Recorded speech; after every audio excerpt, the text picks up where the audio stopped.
Hi, Professor Wainaina here, your 5 minutes teacher on education, childhood, youth, parenting, and all things school. Welcome.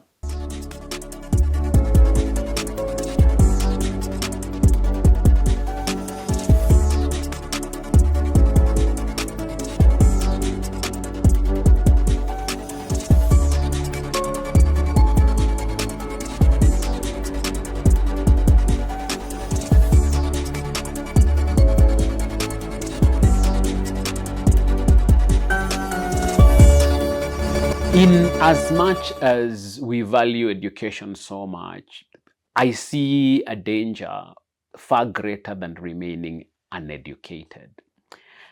And this danger is being educated just enough to stop questioning. A superficial education instills a false sense of knowing where you take what you've been taught as absolute truth.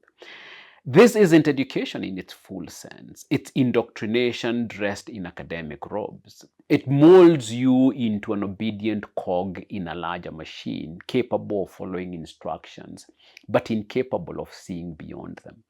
And trust me, we are nauseatingly obedient folk. You might think education guarantees independence of thought, but think about this. Does your education encourage you to challenge its own foundations? If not, it risks turning you into a believer rather than a thinker. Paul Freire, a towering figure in educational theory, warned about the banking model of education, a system where students passively receive knowledge as deposits in their minds. This approach conditions you to accept the status quo, never teaching you to see the cracks in its logic or the biases that underpin it. Let's be clear. Obedience is convenient for those in power.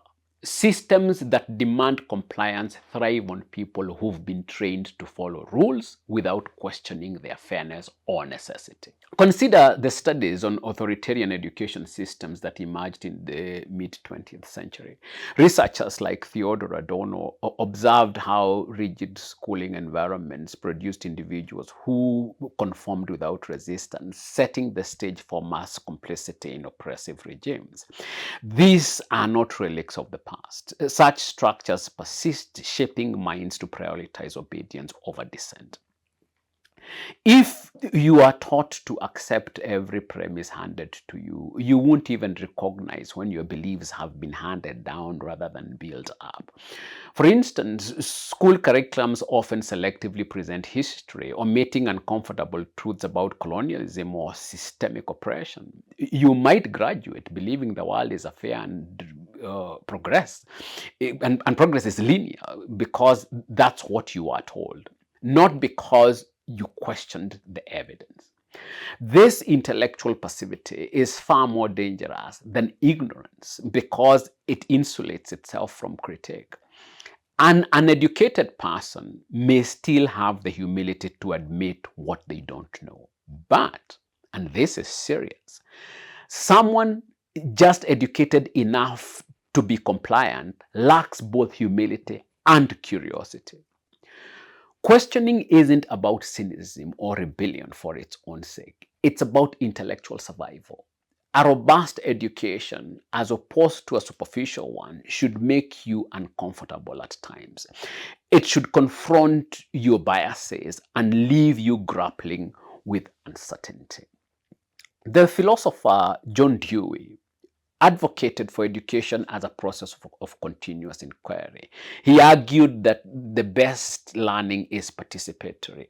It invites you to explore, doubt, and formulate rather than memorize and regurgitate, the model our education relies on. You must resist being lulled into complacency by credentials or by accolades. If your schooling doesn't equip you to ask why or what if at every turn, it has failed you. Think about Socrates, who asserted that an unexamined life isn't worth living. It's not worth living because it's not truly yours. A life where your thoughts, values, and beliefs are merely echoes of others' ideas is not a life at all. So what can you do? Start by interrogating what you already believe. Look for the gaps in your knowledge. Ask whose interests are served by what you've been taught and whose interests have been ignored. When someone tells you that a system or tradition is just the way things are, don't accept it as the gospel truth. Dig deeper and don't stop until you find not the truth, but better questions. In the end, it's better to walk through life uncertain but searching than to stride confidently down a path someone else paved for you. The uneducated may be naive, but they can still learn. The blindly educated, however, have been programmed to stop learning altogether. You can recover from ignorance, but a comeback from conditioned compliance is hard. Be wary of education that teaches you to obey before it teaches you to think. An untutored mind is a seed that might still grow. A rigidly schooled mind is concrete poured into a mold, unable to move, bend, or see beyond its own fixed shape. Thank you for your time. See you in the next lesson.